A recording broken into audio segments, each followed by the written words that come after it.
Assalamualaikum warahmatullahi wabarakatuh. Perkenalkan, nama saya Anugrah Perdana Hardi, mahasiswa kelas C dari Universitas Indonesia Timur.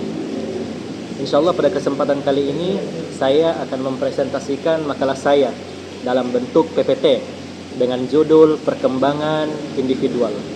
Jadi fokus utama saya adalah memahami bahwa setiap manusia itu adalah makhluk unik yang tumbuh melalui interaksi antara potensi biologis dan pengaruh lingkungan sekitarnya. Jadi sebagaimana telah dijelaskan dengan sangat indah oleh Allah Subhanahu wa taala dalam Quran surah Al-Mu'minun bahwa manusia itu diciptakan secara bertahap dalam rahim. Nah, tahapan itu adalah awal dari perjalanan panjang kita sebagai manusia. Maka presentasi yang saya kali ini akan berjudul Perkembangan Individu dan menjelaskan faktor apa saja yang membentuk kita menjadi diri kita sekarang dan bagaimana Islam memandu kita dari setiap fase pertumbuhan tersebut. Kita melangkah dari halaman yang pertama. Pada pembahasan yang pertama, kita akan membahas tentang definisi perkembangan. Jadi, definisi perkembangan secara umum ialah perkembangan itu bukan sekadar bertambahnya ukuran fisik, melainkan proses perubahan yang progresif atau maju dan sistematis, dan juga berkesinambungan. Tujuannya ialah mencapai kematangan fungsi fisik, psikis, sosial, dan intelektual seiring bertambahnya usia. Sementara dalam perspektif Islam, Islam itu memandang perkembangan sebagai bagian dari sunnatullah atau ketentuan Allah. Jadi manusia itu diciptakan secara bertahap dan sempurna, seperti yang sudah dijelaskan dalam surah Al-Mu'minun. Bisa nanti antum semua buka. Di situ dijelaskan bahwa kita ini dituntut, diberikan tanggung jawab untuk menjadi hamba dan mengemban amanah sebagai khalifah di muka bumi ini. Nah, di halaman yang selanjutnya kita akan membahas tentang faktor-faktor yang mempengaruhi perkembangan.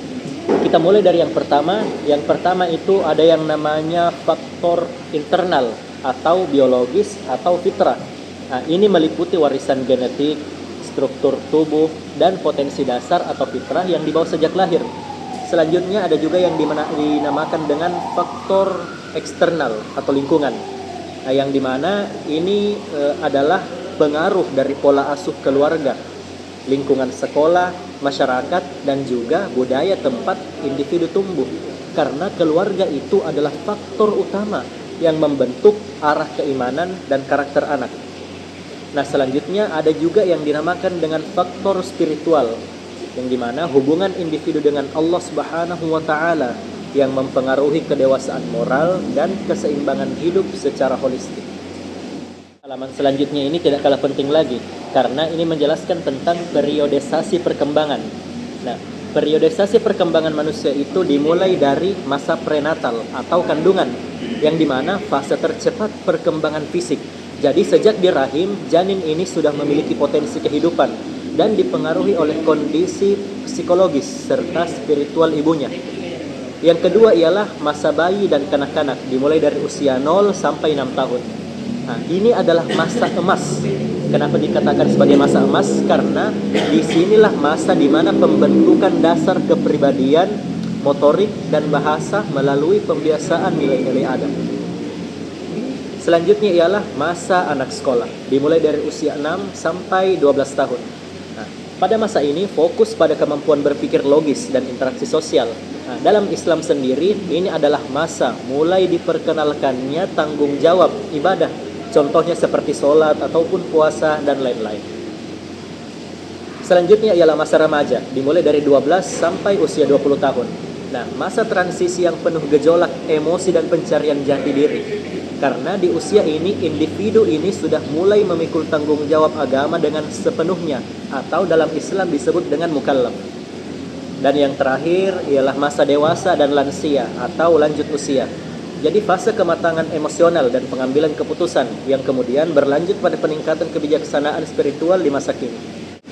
Oke, kita sampai pada pembahasan yang terakhir, yaitu dengan judul Perkembangan Perspektif dalam Segi Islam.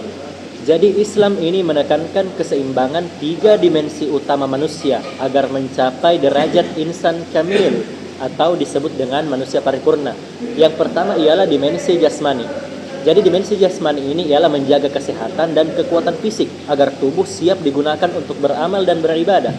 Yang kedua ialah dimensi akal atau disebut juga dengan intelektual, yang dimana di sini kita menggunakan kemampuan berpikir untuk mencari ilmu pengetahuan dan merenungkan kebesaran Allah di alam semesta. Dan yang terakhir ialah dimensi rohani atau moral, yakni kita membersihkan jiwa atau tazkiyatun nafs melalui ibadah dan akhlak mulia sebagai inti dari tujuan hidup manusia. Akhirnya sampailah kita di bagian penutup. Jadi sebagai penutup saya berikan sedikit kesimpulan. Jadi dapat kita simpulkan bahwa perkembangan individu adalah sebuah perjalanan yang panjang yang melibatkan perubahan fisik, kognitif, sosial hingga spiritual. Jadi proses ini merupakan perpaduan antara potensi bawaan atau fitrah dengan pengaruh lingkungan dan pendidikan yang kita terima. Sementara dalam perspektif Islam, tujuan akhir dari perkembangan ini bukan menjadi dewasa secara usia, bukan sekadar itu, melainkan mencapai derajat insan kamil atau manusia yang seimbang antara kecerdasan akalnya, kekuatan jasmani, dan kematangan rohaninya. Jadi memahami tahapan perkembangan ini sangat penting bagi kita, terutama sebagai calon pendidik, agar dapat memberikan bimbingan yang tepat sesuai dengan kebutuhan dan fitrah setiap individu. Akhirnya demikian presentasi dari saya, Anugrah Hardi. Terima kasih atas perhatian teman-temannya, dan kepada Bapak dosen juga terima kasih yang sebesar-besarnya. Mohon maaf atas segala kekurangan, karena segala kesempurnaan hanya milik Allah. Wabillahi taufiq wal hidayah. Wassalamualaikum warahmatullahi wabarakatuh.